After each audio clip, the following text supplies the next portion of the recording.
Yeah, yeah, because yoga, like, I think people can disagree, obviously, and Yeah. I think people will disagree, but yoga is a religion. It's also a Hmm. cosmology. It is also a methodology. It is also a goal. It is also a process. It is also a recognition, and it's hard to encapsulate and distillate all of those things into like 60 minutes where movement actually needs to be the number one thing that people do so they don't complain about spending $20 for Yeah. that hour.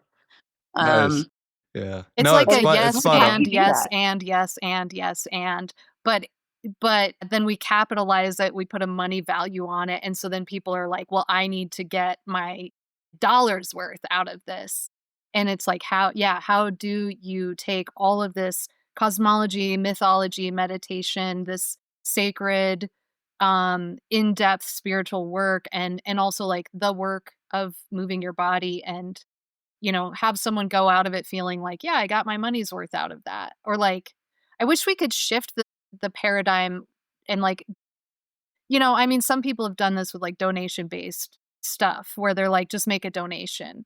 Mm, But also, we're yoga teachers and we need to eat food and pay yeah. for the homes that we live in and pay for our yoga insurance and pay for our clothing and our Well, back in the day, certifications, our like, continuing education. It's yeah, like it's such a tricky there's no answer, but it's a tricky question.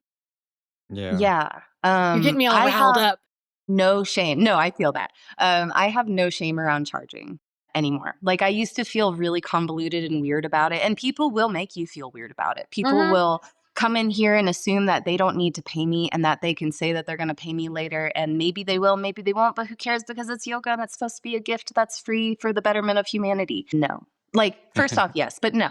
It's a transaction. Even like way back in the day when it was the ascetic mindset. Like those people who went to the hilltop and they were in their undies meditating 365 days a year, if they had a student come and find them, that student paid them.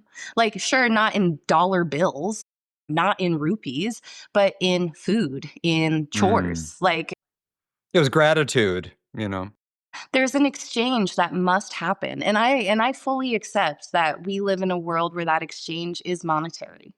Like, I'm okay with that, like, because I need to receive as much as I need to give. And when I don't, when it's one-sided, I get really angry, I get resentful, the work suffers because I'm not doing it because I'm just trying to get through it. So it's like I believe that the exchange is necessary in some way, shape, or form. And then, like, when you have kind of solid boundaries around that exchange, there's so much space to do things that like donation based to work. Because there are a few people I work with at no cost and at 25% and at 50% cost. But I am really comfortable doing those things because one, those people show up, and two, because I have harder boundaries with the people who don't ask for those things or who I know can afford it or who aren't suffering from systemic oppression, that I believe that I have enough space in my life to do that. Like, I'm still earning enough to take care of my family and take care of me. So I like, that's been an interesting and like new development in the last few years, but I really believe in the requirement of the transaction for student and teacher in any realm, not just Yeah. here in yoga.